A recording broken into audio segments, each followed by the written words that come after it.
사도행전 2장 1절부터 4절입니다. 사도행전 2장 1절부터 4절입니다.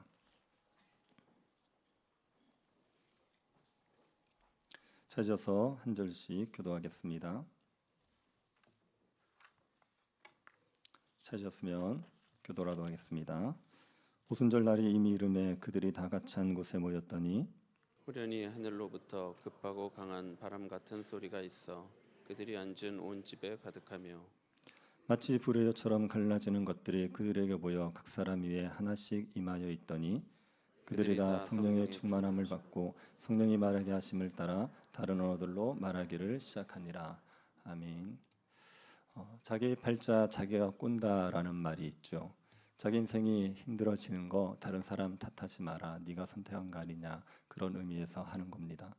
인생의 선택이 중요한데 그 선택들을 자기가 하는데도 잘못된 선택을 해서 힘들게 되는 일들이 많이 있지요. 도박에 빠져서 패가 망신하는 사람들이 있습니다. 누가 도박을 하라고 시켰습니까?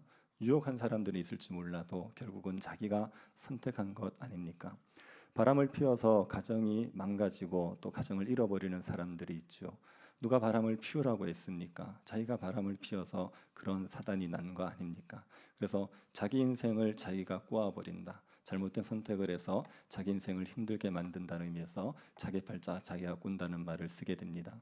우리 인생에서 많은 경우 선택이 잘못되어서 우리가 힘들어지는 일들이 참 많이 있습니다. 잘못된 선택을 하는 이유는 두 가지입니다. 첫 번째는 무지 때문에 그래요. 이게 살 길인지 죽은 길인지를 잘 모르는 겁니다. 분명 이게 망할 길인데도 불구하고 그게 살 길이라고 생각해서 선택을 하게 되는 거죠. 대표적인 예가 보이스피싱을 당하는 경우입니다. 보이스피싱이 잘못됐다는 걸 아는데 거기다 돈을 보낼 사람이 누가 있겠습니까? 근데 그게 잘못됐다는 걸 모르는 거죠. 분별을 못해서 그래서 잘못된 선택을 하게 되는 겁니다. 무지의 문제가 있습니다. 그리고 또 무능력의 문제가 있습니다. 이게 살 길인지 죽을 길인지를 알아요. 그런데 살 길을 선택할 능력이 없는 겁니다. 그리고 이제 가끔 보면 고도 비만인 사람들이 있지 않습니까? 그분들은 먹으면 안 되거든요. 먹으면 죽습니다. 그런데 그걸 모르느냐? 압니다. 알지만 그 음식을 절제를 못하는 거예요. 이거는 무지의 문제가 아니라 무능력의 문제인 겁니다. 살 길을 선택할 수 있는 능력이 없는 게 문제인 거죠. 무지와 무능력 때문에 인생이 꼬여버리는 일들이 참 많이 있습니다. 에베소서에서는 이것을 이렇게 표현하고 있습니다. 에베소서 4장 18, 19절입니다. 그들의 총명이 어두워지고 그들 가운데 있는 무지함과 그들의 마음의 굳어짐으로 말미암아 하나님의 생명에서 떠나 있도다. 그들이 감각 없는 자가 되어 자신을 방탕에 방임하여 모든 더러운 것을 욕심으로 행하되 사람들의 총명이 어두워졌어요. 그래서 무지하게 되었습니다. 무엇이 살 길인지 죽을 길인지를 깨닫지를 못하는 겁니다. 그리고 마음이 완악해졌습니다. 살 길을 선택할 수 있는 능력이 없습니다. 이들은 감각이 없는 자가 되어버립니다. 부끄러운 일을 하는데 그걸 부끄러워하지 않는 겁니다. 제가 유튜브를 보고 있으면 참 기가 찹니다. 아이들이 그 젊은 나이에 방탕하게 살아가는 삶을 굉장히 자랑스럽게 그것으로 사람들의 구독자를 모으고 콘텐츠를 홍보하는 것으로 쓰더라고요. 얼마나 그게 부끄러운 일인데요. 그런데 그것들을 부끄러워하지 않고 무감각한 자가 되어서 방탕의 자기를 방임해 버리는 거죠. 이게 지금 자기 인생을 스스로 괴롭게 만드는 어리석은 사람들의 모습을 보여주는 겁니다. 저는 중고등학생들 많이 가르쳐서 방탕하게 사는 애들을 좀 봤었거든요. 아이들 중에 공부해야 되는 때 아르바이트 하는 애들이 있습니다. 아르바이트를 해야지 돈이 생기니까 그 돈 가지고 술 마시고 담배 피고 어른들처럼 놀러 다니고 그러는 겁니다. 제가 그들에게 한번 물어봤습니다. 너희들 이렇게 사는 게 괴롭지 않냐? 그랬더니 괴롭지 않대요. 너무 즐겁대요. 즐겁죠. 지금 당장은 즐겁습니다. 앞으로 어떤 일이 벌어질지 모르고 그냥 눈앞의 쾌락만 즐기고 살아가는 겁니다. 이게 무지와 무능력으로 말미암아 벌어지는 안타까운 모습이지요. 이런 삶에서 벗어나야 됩니다. 무지와 무능력으로 자기 인생을 스스로 괴롭게 만드는 이런 삶에서 벗어나야 됩니다. 근데 어떻게 벗어납니까? 자기의 능력으로 벗어날 수 있습니까? 우리 기독교는 자력 구원을 얘기하지 않습니다. 우리 스스로 우리가 고통 가운데서 벗어날 수 있다. 그러니 네가 노력해라, 네가 열심히 해라, 그렇게 얘기하지 않습니다. 기독교는 타협구원을 얘기합니다. 우리의 능력으로 안 된다, 우리의 힘으로 되지 않는다, 우리가 훈련한다고, 우리가 노력한다고 우리의 삶의 이 비참에서 우리가 벗어날 수 있는 것 아니다고 얘기하는 겁니다. 위로부터 능력이 와야 된다. 성령께서 역사해야 된다. 하나님의 능력이 있어야 된다. 그래야지 우리가 이 비참한 삶에서, 이 어리석은 삶에서 벗어날 수 있다라고 말하는 거지요. 우리에게 성령이 계셔야, 우리에게 성령이 오셔야, 그래야지 우리가 이 어리석고 안타까운 삶에서 벗어날 수 있게 되어 있습니다. 그래서 성령을 구해야 됩니다. 성령이 우리에게 역사하기를 사모해야 됩니다. 여러분, 성령이 오면 우리의 삶이 반드시 변하게 되어 있어요. 성령 우리를 어떤 고통 가운데서도 건져내게 되어 있습니다. 왜 성령께서 우리를 고통에서 건져냅니까? 성령이 어떤 분이시기 때문에 우리를 고통에서 건져냅니까? 성령을 받게 되면 우리에게 어떤 일이 일어납니까? 오늘 본문을 통하여서 성령이 어떤 분인지를 한번 생각해 보도록 하겠습니다. 예수님께서 승천하시면서 제자들에게 성령을 기다리라고 얘기하죠. 제자들이 그 말씀에 따라 예루살렘에서 성령을 기다렸습니다. 120명의 제자들이 마가의 다락방에 모여서 기도에 전심으로 힘쓰면서 성령을 기다려요. 한 10일 정도를 기도하면서 성령을 기다렸습니다. 그러다가 오순절날 성령이 임하게 되지요. 오순절은 어떤 절기냐 하면 보리 추수를 마치고 지키는 절기입니다. 초실절이라는 게 있습니다. 초실절은 보리 추수를 시작하면서 지키는 절기예요. 보리의 첫 이삭을 딱 빼고 이걸 하나님 앞에 딱 바치고 지키는 절기가 초실절입니다. 그 초실절 이후에 50일째 되는 날이 오순절입니다. 그래서 오순절이라고 얘기할 때 순이 열을 얘기해요. 그러니까 열이 5개다. 그래서 오순절 이렇게 얘기하는 겁니다.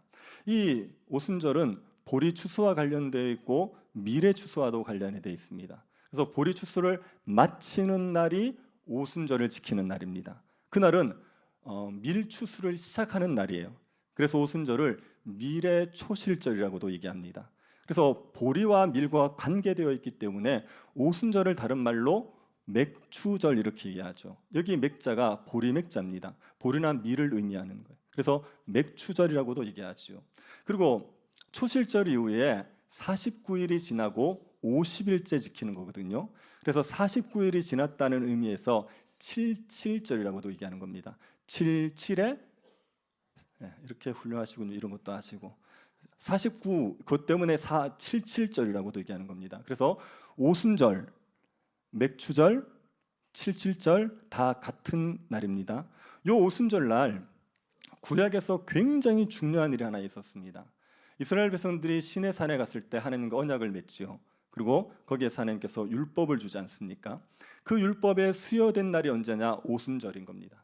이스라엘 백성들이 유월절에 출애굽을 하고 그리고 셋째 달 시작될 때 시내산에 도착하거든요. 그리고 거기서 하나님을 만나기까지 한 3, 4일이 걸린단 말입니다. 그래서 오순절날 하나님께서 시내산에 임하여서 율법을 주셨어요. 근데 그 오순절날 성령께서 이스라엘 이 제자들에게 임하게 되는 거죠. 성령이 임하게 될 때 현상이 나타났습니다. 3가지 현상이 나타났습니다. 첫 번째, 바람 같은 소리가 들리게 되지요. 여기에 바람이 분 건 아닙니다. 바람이 분 거 아니고 바람 같은 소리가 들린 거예요. 바람은 이거는 자연 현상이지요. 근데 여기에는 초자연적인 현상이 일어난 겁니다. 그래서 뭔가 소리가 쫙 났는데 들어보니까 바람 같은 소리인 거예요. 그래서 이제 바람 같은 소리가 불었다. 그렇게 표현을 한 겁니다.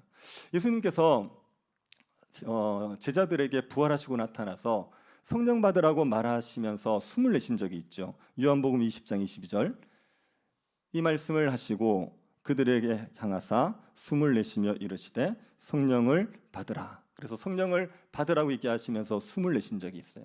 근데 이제 성령이 임할 때 바람 같은 소리가 들리게 된 거지요. 그리고 두 번째로 불의 혀 같은 것이 각 사람들에게 임하지요. 불의 혀라는 건 이런 겁니다. 불꽃이 막 타오르면 거기 끝이 혀처럼 갈라지지 않습니까? 그걸 얘기하는 겁니다. 불꽃이 막 올라올 때 끝부분이 혀처럼 갈라지는 그런 모습이 보이더라 이렇게 얘기하는 겁니다. 이것도 불이 임한 게 아닙니다. 불이 임한 게 아니라 불의 혀 같은 것이 초자연적인 현상인데 불의 혀 같은 것이 임하게 된 거죠. 이게 각 사람에게 임했어요. 그래서 어떤 성경책에 보면 오순절날 성령이 임한 그림을 그리면서 사람들 머리 위에다가 불꽃을 하나씩 그려놓은 게 있습니다. 정확하게 그린 겁니다. 성령이 각 사람의 머리 위에 불 같은 모습으로 임하게 된 거지요. 그리고 세 번째로 방언을 하게 됩니다. 방언은 우리가 뭐 방언 은사 받았다고 얘기하는 사람들이 샬라샬라샬라 하는 거 그런 거 말고, 그런 방언 말고 외국어를 하게 된 거예요. 그 당시에 이제 유대인들이 오순절을 지키기 위해서 15개국 이상에서 모이거든요. 그 사람들의 언어로 사람들이 자기 나라의 말을 하는 걸 듣게 되는 거예요. 그래서 외국어를 말하게 된 게 방언이 임하게 된 겁니다. 성령이 임할 때 이 세 가지 현상이 나타났습니다.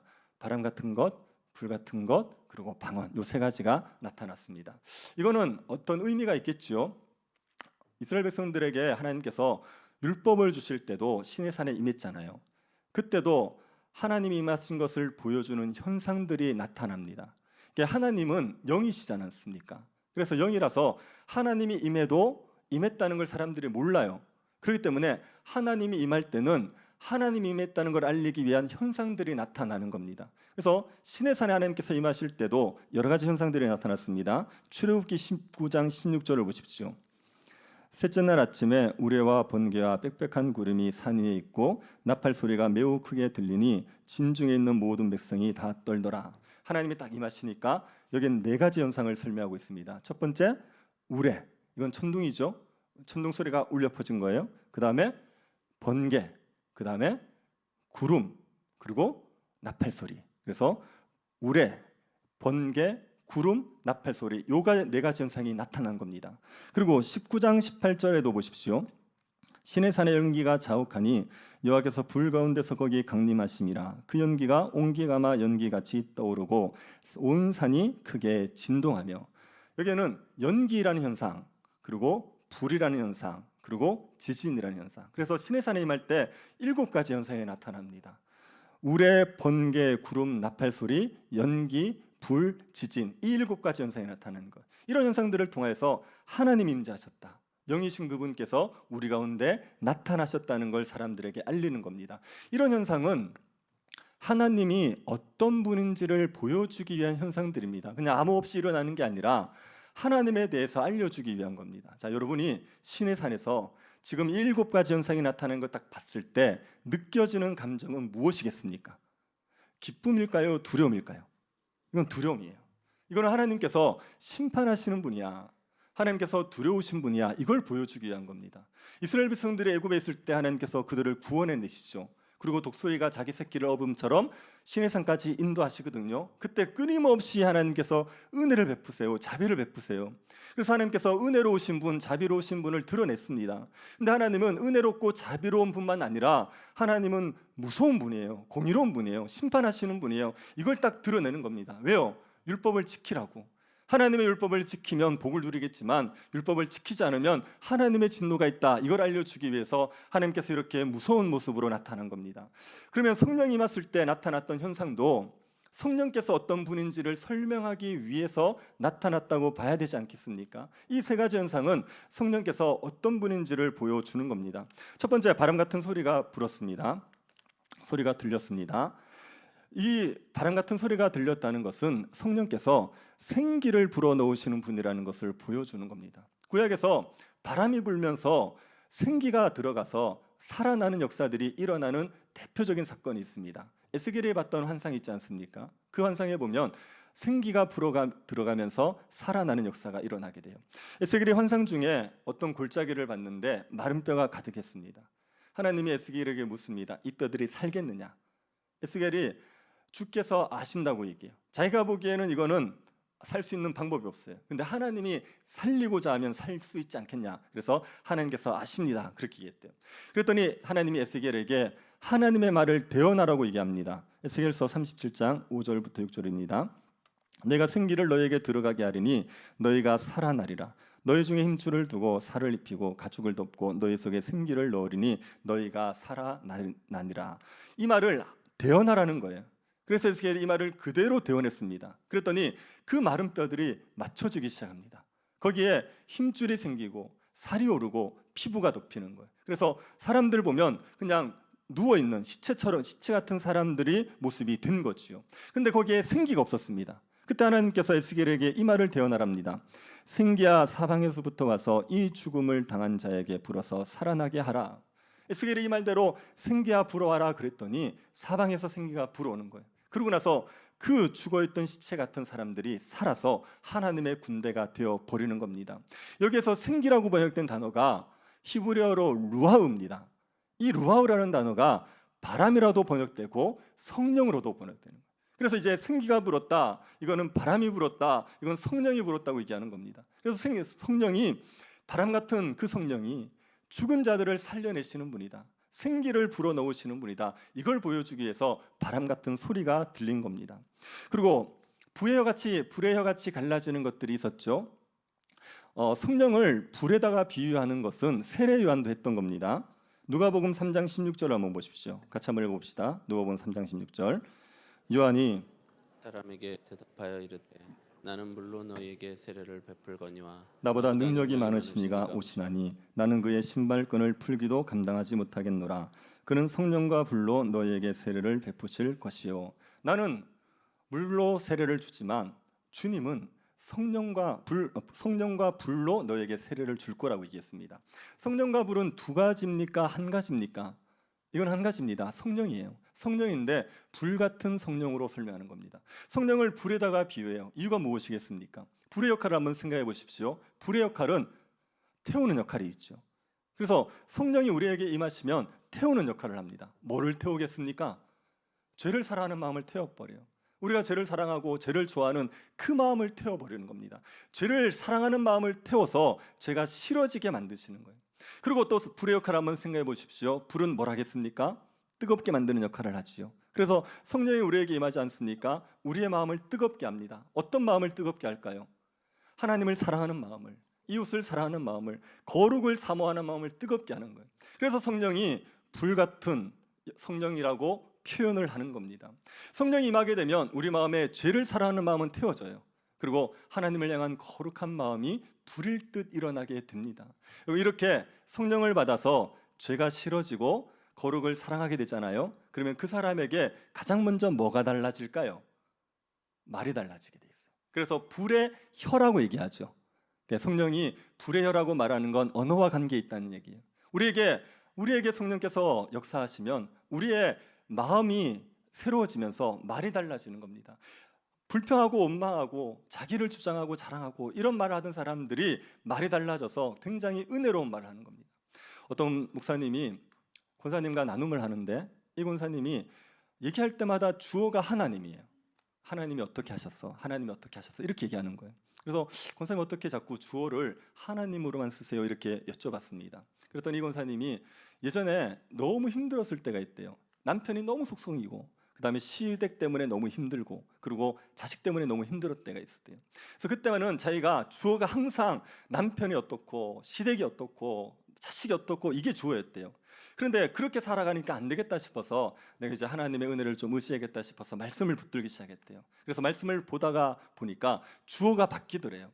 이제는 하나님이 주어가 되어버리고 그래서 하나님이 어떻게 하시고 하나님에 대한 이야기를 자꾸 하면서 살아가게 되더라. 그렇게 얘기하는 겁니다. 성령이 오게 되면 우리의 마음을 바꿔요. 죄를 싫어하고 거룩을 사모하게 만듭니다. 그렇게 되면 우리의 입이 달라지는 거예요. 우리의 말이 달라지는 겁니다.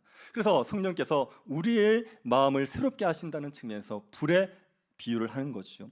그리고 방언을 하게 되는 겁니다. 방언은 이건 복음을 전하기 위해서 필요했던 겁니다. 사람들에게 언어의 장벽이 생긴 사건은 바벨탑 사건입니다. 바벨탑 사건 때 사람들이 언어가 달라지게 되죠. 사람들이 바벨탑을 지은 이유는요, 하나님 없이 유토피아를 만들어 보겠다는 거예요. 하나님 없어도 우리끼리 잘 살 수 있어. 그래서 바벨탑을 지은 거거든요.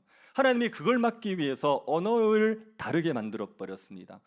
언어가 같으니까 한 마음이 되어서 하나님을 대적해서 함께 망할 길을 가는 겁니다. 그래서 그들을 하나님께서 범죄하지 못하도록 막기 위해서 언어를 다르게 만들었죠. 그런데 예수 그리스도가 오시고 나서 이제 복음이 전해져야 됩니다. 그런데 언어가 장벽이 되어버립니다. 이 언어의 장벽을 뛰어넘게 하기 위해서 방언이라는 게 주어지는 거예요. 언어가 다른 사람들에게도 하나님의 큰 일을 전할 수 있도록, 복음을 전할 수 있도록 방언이 주어진 게 된 겁니다. 그래서 이 방언이라는 것은 사람들이 복음을 전할 수 있는 권능을 주시는 겁니다. 장벽을 뛰어넘어 언어의 장벽이든 문화의 장벽이든 장벽을 뛰어넘어서 사람들에게 복음을 전할 수 있는 능력을 주는 게 방언을 주신다는 의미인 겁니다. 사람들의 복음이 증인되게 만들기 위해서 복음의 능력을 전할 수 있는 능력을 주시는 측면에서 방언을 이야기하는 겁니다. 이 오순절날 임했던 이 세 가지 현상은 성령께서 어떤 분인지를 우리에게 보여주는 겁니다. 그런데 여러분, 오순절에 임했던 세 가지 현상이 성령 임할 때마다 이대로 일어나겠습니까? 안 일어나겠습니까? 안 일어납니다. 이거는 오순절은요, 인류 역사에서 유일한 사건이에요. 이거는 이제 다시 반복되지 않습니다. 오순절과 같은 부흥의 역사는 일어날 수 있지만, 그러나 오순절이 똑같이 반복되는 법은 없어요. 근데 오순절에 있었던 이 세 가지 현상도 성령 임할 때마다 이런 현상이 반드시 나타나는 게 아닙니다. 그래서 무슨 성령 임할 때 바람 같은 소리가 들리고 그렇지 않아요. 어디 부흥회 같은 데 가면 성령 받으라 그러면서 후 한다고요. 그러면 또 이제 넘어갑니다. 또 웃기게. 그런 거 하지 마시라고요. 성령이 그렇게 바람 같은 소리로 임하는 게 아닙니다. 성령이 또 뭐 불 같은 것이 나타나서 뭐 불이 보이고 이런 게 아니라고요. 오순절주의자들이라고 있습니다. 이제 성령을 받아야지 권능을 행할 수 있다고 말해요. 예수 믿는 것으로는 안 된다. 예수 믿을 때 성령 받는 걸로 안 된다. 성령 세례라는 것도 있고 그걸 받아야지 권능을 행할 수 있다고 말하는 사람들이 있습니다. 그 사람들이 주장하는 게 뭐냐 하면 성령 받음과 방언을 연결시켜 버리는 거예요. 왜? 오순절날 성령 임할 때 방언이 터졌으니까, 사마리아에도 성령 임할 때 방언이 터졌으니까 방언이 터진다고 보는 거예요. 그런데 이제 그렇게 얘기할 수 없습니다. 반드시 성령 임함과 방언 받음은 같이 이루어지는 거 아닙니다. 성령을 받아도 방언 못할 수 있습니다. 아시겠습니까? 성령 받는다는 얘기는 우리가 예수를 믿는다는 얘기거든요. 예수 믿으면 성령을 받은 거예요. 예수 믿었는데 자꾸 성령 주십시오 그러면 성령이 당황합니다. 근데 왔다. 예수 믿는 사람에게 뭐가 필요하냐면 성령 충만이 필요한 거지 성령을 받아야 되는 건 아니에요. 근데 성령 받을 때 반드시 방언이 있다라고 오해하시면 안 됩니다. 그런데 이런 건 있어요. 성령이 임하게 되면 요 세 가지 현상이 우리에게 나타나요. 성령이 임하면 생기가 불어넣어집니다. 그래서 죽은 자들이 살아납니다. 죽었다고 얘기하는 상태를 에베소서에서는 이렇게 정의하고 있어요. 에베소서 1장 2장 1절부터 3절 보십시오. 그런 허물과 죄로 죽었던 너희를 살리셨도다. 그때의 너희는 그 가운데서 행하여 이 세상 풍조를 따르고 공중의 권세 잡은 자를 따랐으니 곧 지금 불순종의 아들들 가운데 역사하는 영이라. 전에는 우리도 다 그 가운데서 우리 육체 욕심을 따라 지내며 육체와 마음에 원하는 것을 하여 다른 이들 같이 본질상 진노의 자녀였더니.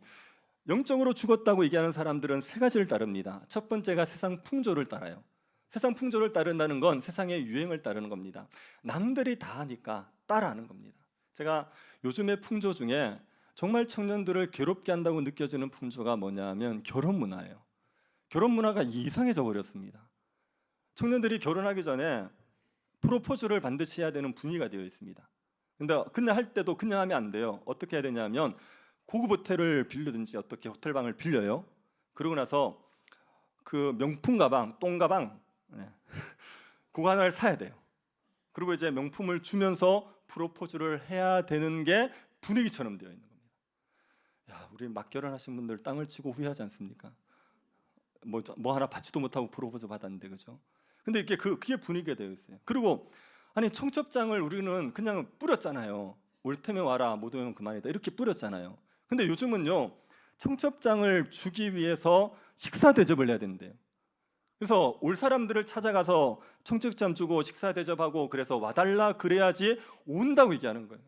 아니 이제가 저 결혼하는 청년들이 무슨 돈이 있습니까? 어떻게 그걸 다 감당합니까? 그러니까 결혼하려고 그러니까 너무 돈이 많이 들고 너무 힘이 쓰이는 거예요. 여러분 이거 세상 풍조입니다. 그게 허물과제로 죽은 자들이 이런 걸 따르는 거죠. 아니 능력에 대해서 하는 거 가지고 뭘 하겠습니까? 능력도 안 되는데 남들이 하니까 해야 된다. 그렇게 얘기하는 게 허물과제로 죽은 사람들의 모습이에요. 이 사람들은 공중권세 잡은 자를 따릅니다. 사탄을 따르는 겁니다. 그래서 자기가 원하지 않더라도 그걸 자꾸 하게 돼 있어요. 이게 좋아서 하는 측면도 있는데 강제성이 있어요. 못 벗어나는 거예요. 그리고 자기 욕심을 따르는 겁니다. 남들이 다 하니까 하지만 자기가 또 하고 싶어서 하는 거 아닙니까? 자기 욕심을 따르는 거예요. 이게 허물과제로 죽은 사람들의 모습이에요. 그렇게 살면 행복합니까? 아니요. 허물과제로 죽은 사람은요 하나님의 진노 아래 있는 사람입니다. 죄의 지배 아래 있고 하나님의 진노 아래 있는 사람이에요. 이들은 죽은 자들로서 고통 가운데 살아가고 있는 사람들입니다. 그런데 성령이 임하면 이들이 살아나 버려요. 호물과제로 죽은 자들이 살아납니다. 영적으로 살아납니다. 어떻게 살아납니까? 성령이 임하지 않습니까? 그러면 자기의 죄를 깨닫게 됩니다. 내가 아무 문제 없다고 생각했는데 내 죄를 낱낱이 깨닫게 되는 거예요. 그리고 하나님의 진노가 믿어져요. 나는 지옥 가겠구나, 나는 형벌 받겠구나, 이게 믿어지는 겁니다. 그리고 그 진노에서 벗어나고 싶은데 아무리 발버둥 쳐도 나는 의로워질 수가 없어요. 내 힘으로는 안 되는 거예요. 그 사람에게 복음이 들려지는 겁니다. 예수를 믿으면 의로워진다. 너의 행위와 상관없이 그리스도를 믿기만 하면 하나님께서 의롭다 인정해 준다. 이 복음이 딱 들려지면 그걸 받아들이는 거예요. 그걸 딱 받아들이는 순간 거기서 벗어나 버리는 겁니다. 하나님의 진노에서, 죄의 지배에서, 사탄의 종노릇 안에서 딱 벗어나 버리는 거예요. 그러고 나면 더 이상 세상 풍조를 따르지 않습니다. 더 이상 공중권세 잡은 자를 따르지 않아요. 더 이상 자기의 육체 욕심을 따르지 않아요. 무엇을 따릅니까? 예수 그리스도를 따릅니다. 왜요? 나를 구원하신 그분이 좋으니까, 그분이 진리라고 믿으니까 그 진리를 따라 살아가는 겁니다. 제가 결혼 전에 은혜 받은 건 뭐냐면 그 최영도 간사님 있죠. 그분께서 300만 가지고 결혼식을 했다는 거예요. 얼마나 은혜가 되든지요. 그래서 300만 원에 다 끝내려고 그랬습니다. 근데 자꾸 뭘 준다는 거예요. 처갓집에 자꾸 주려고 그러더라고요. 노트북 사줄게 막. 됐다고, 안 받는다고 막 거절했죠. 그리고 나중에 노트북 안 받는 건 좀 후회가 되더라고요.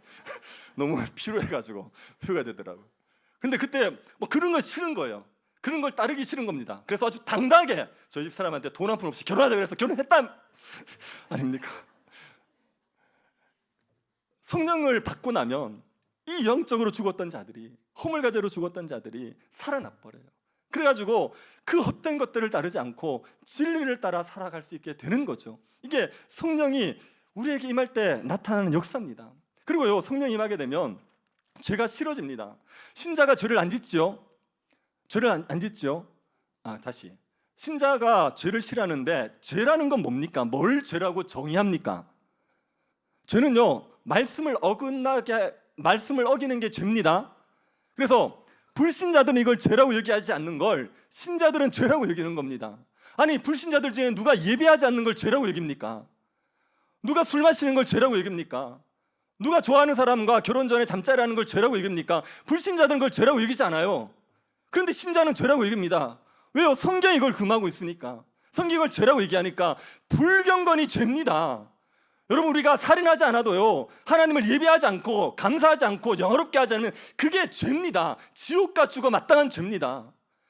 술 마시는 것과 담배 피고 그렇게 방탕하게 자신을 방임하는 것도 죄라고 얘기하니까, 성경이 죄라고 얘기하니까 이걸 죄라고 인식하는 거예요. 성령이 임하게 되면 그 죄가 싫어지는 거예요. 우리 안에 죄가 싫어지는 마음이 생깁니다.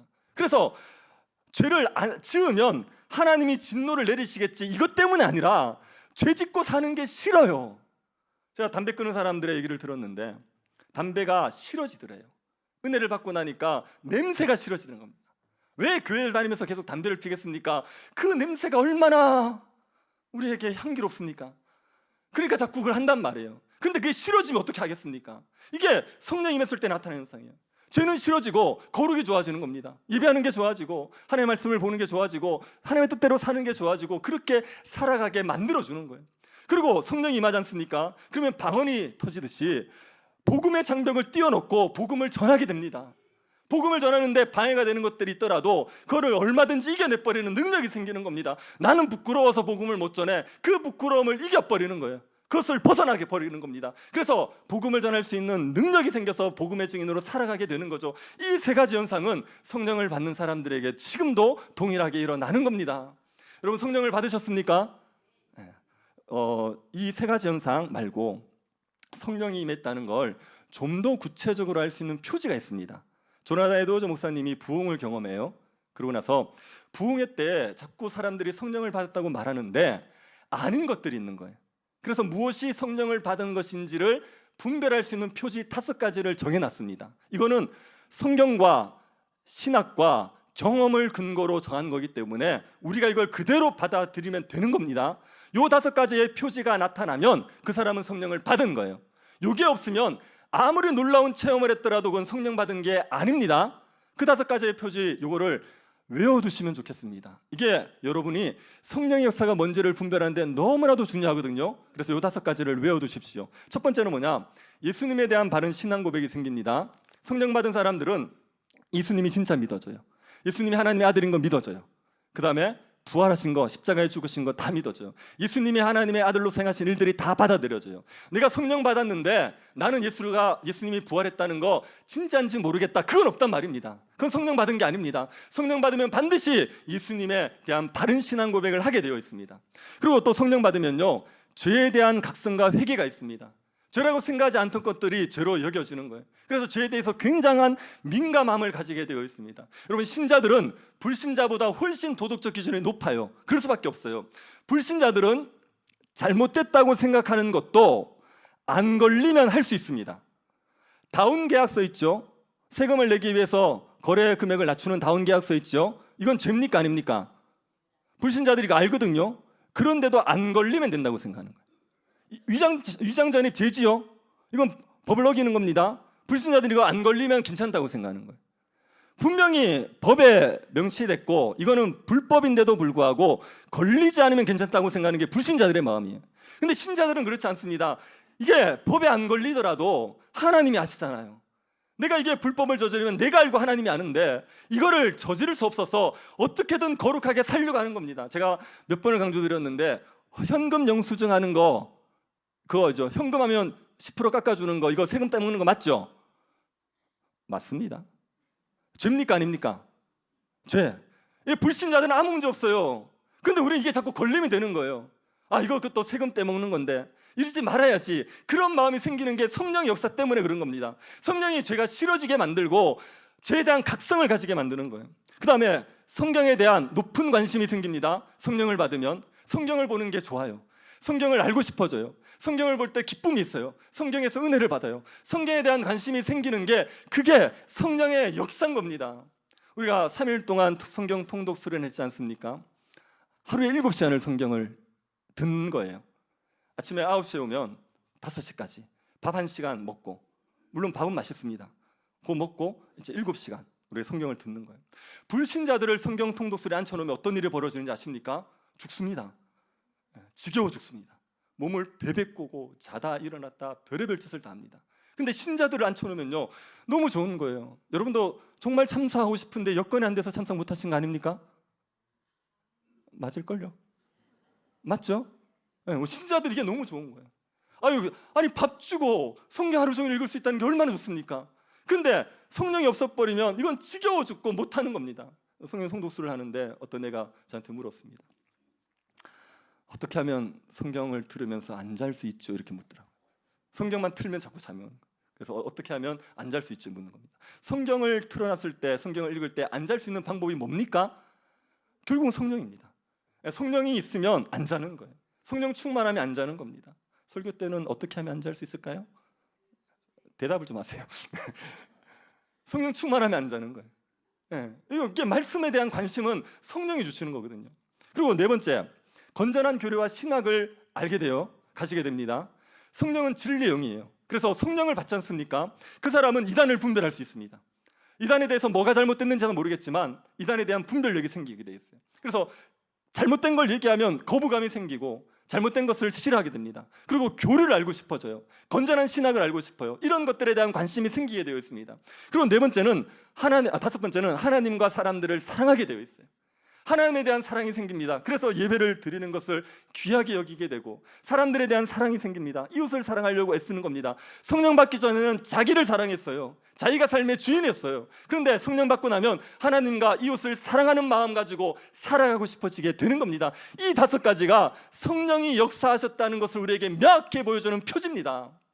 다시 읽어봅시다. 5가지. 첫 번째, 예수님에 대한 바른 신앙. 두 번째, 죄에 대한 각성과 회개. 세 번째, 성경에 대한 높은 관심. 네 번째, 견전한 교리와 신학을 가지게 됨. 다섯 번째, 하나님과 사람에 대한 사랑이 생김. 요 5가지입니다.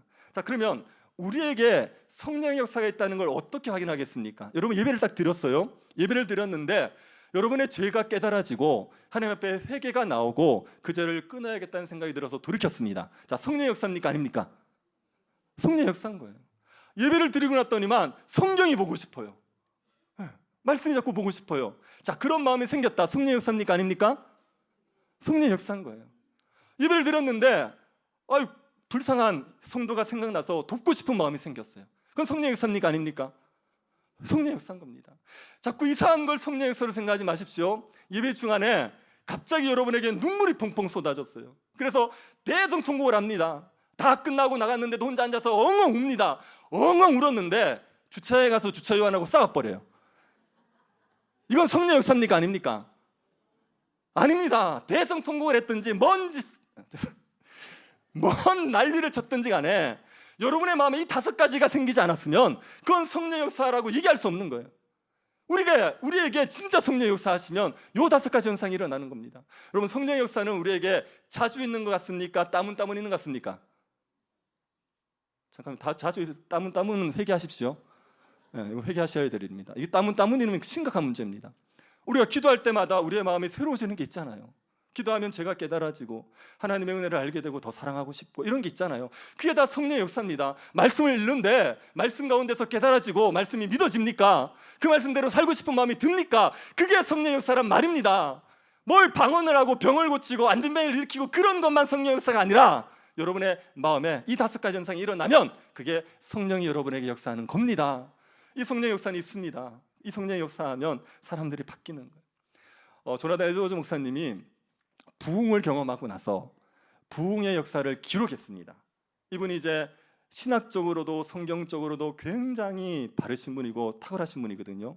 그분에게 부흥이 실제로 경험되어졌어요. 그래서 성경과 신학과 경험을 근거로 부흥의 역사에 대한 기록을 남겼어요. 그게 이제 놀라운 부흥과 회심 이야기라는 책으로 출간되어 있습니다. 거기에 보면 4살짜리 페베라는 아이의 회심 이야기가 있어요. 페베의 가정이 믿는 집인데 오빠들이 회심을 했습니다. 그래서 부모님과 오빠들이 같이 오빠들의 회심에 대한 이야기를 하고 있었어요. 근데 옆에 이제 페베가 앉아 있었죠. 엄마는 페베가 앉아 있는 것도 별로 신경 쓰지 않았어요. 얘가 귀 기울여 들을 거라고 생각하지 않았어요. 근데 페베가 회심의 이야기를 굉장히 귀 기울여 들은 겁니다. 그러고 나서 이 아이가 자기 방에 자꾸 들어가요. 하루에 5-6번씩 자기 방에 들어가요. 뭐 하냐면 기도하는 겁니다. 그렇게 2달을 기도했어요. 4살짜리 애가. 그리고 어느 날 방 안에 들어가서 애가 약간 울부짖듯이 기도하는 거예요. 그래 엄마가 무슨 기도를 하나 들어봤어요. 기도 내용이 뭐냐면 주님 저를 구원해 주세요. 주님 저를 용서해 주세요. 이 기도를 하고 있는 거예요. 그 기도를 하다가 애가 나와가지고 엄마한테 안겨가지고 우는 거예요. 너 왜 우냐? 제가 지옥 갈 것 같아 두려워요. 제가 하나님의 진노를 받을 것 같아요. 하나님이 저 용서해 주지 않을 것 같아요. 그래서 두려워. 이렇게 우는 거예요. 엄마가 달랬습니다. 너 착하지 않냐? 너 지금 하나님의 은혜를 구하지 않냐? 그러니까 하나님께서 너 구원해 주실 거야. 달랬어요. 그걸로 안 되는 거예요. 안 되는데 막 울던 아이가 갑자기 엄마에게 엄마 천국이 저에게 오고 있어 이렇게. 무섭죠? 그러더니만 다시 방에 들어가요. 방에 들어가서 막 기도하다가 나와가지고 엄마한테 얘기하는 겁니다. 엄마, 나는 이제 하나님을 제가 찾을 수 있겠어요. 하나님이 저를 사랑한다는 걸 알겠어요. 저 하나님을 사랑해요. 그렇게 얘기하는 겁니다. 그래서 엄마가 묻습니다. 너 아빠보다도 엄마보다도 하나님을 더 사랑하느냐? 그러니까 사랑한다는 거예요. 어떤 것보다도 하나님을 더 사랑한다고 얘기하는 거예요. 4살짜리 아이가. 그러고 나서 아이가 바뀌는 겁니다. 자꾸 언니들을 불쌍하게 여겨요. 우리 언니들도 나처럼 했으면 좋겠는데 언니들이 지옥 갈까 봐 불쌍해. 이렇게 얘기하는 거예요. 그리고 주일을 기다리는 거예요. 주일날 빨리 교회를 가고 싶어 하는 겁니다. 그래서 엄마가 물었어요. 너 왜 주일을 기다리냐? 주일날 가면 뭐 친구들이 있고 간식이 있고 이런 것 때문인가 싶어서 물었어요. 그랬더니 주일을 기다리는 이유가 뭐냐? 조나단 에드워즈 목사님의 설교를 듣고 싶대요. 조나단 에드워즈 목사님은 저보다 설교를 훨씬 어렵게 합니다. 훨씬 길게 합니다. 그런데 4살짜리가 그걸 듣고 싶다는 거예요. 그래가지고 주일이 기다려진다는 겁니다. 그리고 죄에 대해서 굉장한 민감한 마음을 가져요. 언니 오빠들과 다른 집에 가서 자두를 따왔습니다. 자두 썰이를 한 거예요. 근데 이제 엄마가 그것을 죄라고 가르쳐줬어요. 그랬더니 너무 슬퍼하는 겁니다. 언니 오빠들 아무 생각 없는데 이 아이는 자기가 하나님 앞에 죄를 지었다는 사실 때문에 너무 슬퍼하는 거예요. 죄에 대한 감각이 예민해지는 거예요. 그리고 불쌍한 사람들을 돕고 싶어하는 거예요. 그 마을에 가난한 사람이 암소를 잃었습니다. 전재산이라고 얘기했으면 암소를 잃었어요. 그 이야기를 페베가 딱 듣더니 아빠를 조르는 거예요. 아빠, 우리가 그 암소를 사줘요. 그렇게 얘기하는 거예요. 애들 저기 성령 받으면 부모들은 지갑이 거들납니다. 네. 그런 일이 벌어지는 거예요. 그러니까 이 4살짜리 아이가 성령을 받고 나니까 이런 회심 역사가 일어나는 겁니다. 여러분, 성령이 역사하는데 안 바뀔 사람은 없어요. 성령이 불같은 바람 같은 불 같은 이렇게 얘기했잖아요. 바람과 불이 합쳐졌어요. 어떤 일이 벌어집니까? 난리가 납니다. 예. 대형 산불은 바람과 불이 합쳐지는 거예요. 성령이 바람 같은 불 같은 분이에요. 그분이 역사하는데 안 바뀔 사람 없습니다. 정말 완고한 사람, 정말 뗀뗀한 사람, 저 사람은 죽어도 예수 안 믿을 것 같은 사람, 아니요, 성령 받으면 그 사람이요 기뻐 뛰며 찬양하고 복음 전하겠다고 난리를 치게 될 겁니다. 성령은 그렇게 사람을 변화시켜냅니다. 여러분, 이 성령 역사가 있습니다. 이 성령 역사를 구합시다. 다시요, 성령이 있습니다. 성령을 구합시다. 성령이 우리에게 역사하셔야 바뀌는 거예요. 우리의 삶의 변화는 성령으로 말미암아 이루어지는 겁니다. 제가 대학교 3학년 겨울방학 때 성령 역사라는 걸 경험했어요. 그때 정말 공고한 심령으로 제가 한 가지만 기도했습니다. 성령을 주십시오. 이거를 가지고 3일 금식하면서 기도했어요. 그때 마지막에 나눔하는 때 성령 역사가 있었습니다. 그래서 그때 제 마음에 어떤 변화가 왔냐면 저는 진짜 말씀이 믿어졌어요. 그때부터 성경이 좋아졌습니다. 저는 그전에 말씀이 진리라는 걸 확실하게 못 믿었거든요. 근데 그때부터 말씀이 진리라는 게 믿어지더라고요. 그리고 얼마나 복음이 전하고 싶은지요. 제 친구 아버지가 암 때문에 시한부를 산다는 겁니다. 제가 그 집에 찾아가서 몇 번을 찾아가서 욕 먹어가면서 복음 전했습니다. 그 전까지는 감히 엄두를 못 냈었는데 근데 그때 가서 복음을 전했단 말이에요.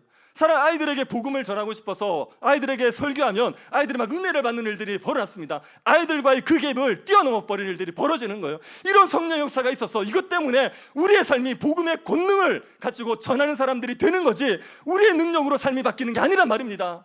그러니 여러분 성령을 구하셔야 됩니다. 여러분 죄송하지만 교회를 오래 다녔지만 여러분 중에 성령을 받지 못하신 분들 종교 생활을 하고 계시는 분입니다. 여러분은 기독교인이 아직 아닙니다. 여러분이 다른 이유 때문에 교회를 나올 수 있습니다. 예배가 뭐 들으니까 들을 만한 하고 말씀도 밥도 맛있고 사람들도 있고 이래서 올 수 있습니다. 그런데 그런 것 가지고 여러분이 하나님 나라 백성이 되는 건 아닙니다. 여러분이 성령을 받으셔야 됩니다. 그래서 여러분의 마음에 분명한 예수에 대한 신앙 고백이 생기고 하나님을 사랑하고 이웃을 사랑하는 마음이 생겨야 그래 여러분이 진짜 기독교인이 되는 겁니다. 그래서 여러분 성령을 받으시기를 바랍니다. 성령 받으신 분들은 뭘 하셔야 됩니까? 성령 충만함을 받으셔야 돼요. 여러분의 삶에 이 5가지가 약해지는 거, 말씀에 대해서 멀어지고 기도가 안 되고 하나님의 말씀대로 사는 게 안 되고 그건 성령의 충만함을 잃어버렸기 때문에 그렇습니다. 다시 성령의 충만을 받으셔야 됩니다. 뭘 하시면 되냐 하면 말씀을 보고 기도하고 은혜의 수단을 구하십시오. 성령이 오신다 얘기할 때 성령은 호련히 임하십니다. 호련히 임하신다는 얘기는요 언제 어떻게 임하실지 모른다는 얘기예요. 우리가 예배 중에 성령 받을 수도 있고 길을 가다 성령 받을 수도 있고 언제 받을지 모릅니다. 그런데 우리는 뭘 하고 있어야 되냐면 은혜의 수단을 사용하면서 성령을 기다리고 있어야 돼요. 말씀을 보고 기도하면서 성령이 우리에게 역사하시길 자꾸 간구하고 성령의 충만함을 기다려야 됩니다. 그래서 성령의 충만함을 받아야 우리의 이 연약한 삶들이 벗어지고 하나님의 백성답게 거룩한 삶들을 살아낼 수 있게 되어 있습니다. 성령을 받으시기를 축복합니다. 여러분 가정에 성령이 임하기를 기도해야 될 사람들 있지요. 왼수들 있지요. 아무리 얘기해도 교회 안 가고 아무리 얘기해도 신앙생활 똑바로 하지 않는 그 왼수들 있지 않습니까? 그 사람들을 위해서 성령을 구하십시오. 잔소리를 안 바뀝니다. 저희 집사람이 저한테 20년을 잔소리한 거 있습니다. 아직 못 고쳤습니다. 안 됩니다. 근데 성령이 임하면 바뀝니다. 그러니 이거 하라 저거 해라 잔소리하지 마시고 부지런히 성령을 구하시고 우리 아이들에게, 우리 자녀들, 우리 남편에게, 우리 부모님에게, 형제에게 성령 임하기를 간구하십시오. 그 성령의 역사를 우리가 사모하고 구하는 겁니다. 그게 우리가 가족들을 갈 수 있는 최선의 일입니다. 우리가 성령의 충만함을 구하고 받아서 성령으로 말미암아 변화된 삶을 살아가는 주의 백성들 될 수 있기를 축복합니다. 성령의 권능으로 복음의 증인이 되는 주의 백성들 될 수 있기를 간절히 바랍니다. 하나님 아버지, 우리에게 은혜 베풀어 주셔서 감사드립니다. 예수 그리스도 승천하심으로 우리에게 성령을 허락하여 주셔서 감사드립니다. 성령께서 계심을 믿고 성령을 구하게 하여 주옵소서. 믿지 않는 영혼들을 위해서 성령을 구하고 우리 자신을 위해서 성령 충만함을 구하게 하여 주옵소서. 우리 모두가 성령을 받아서 예수 그리스도의 증인으로 살아가는 복된 삶을 살아가게 하여 주옵소서. 걸어가신 예수님 이름으로 기도드립니다.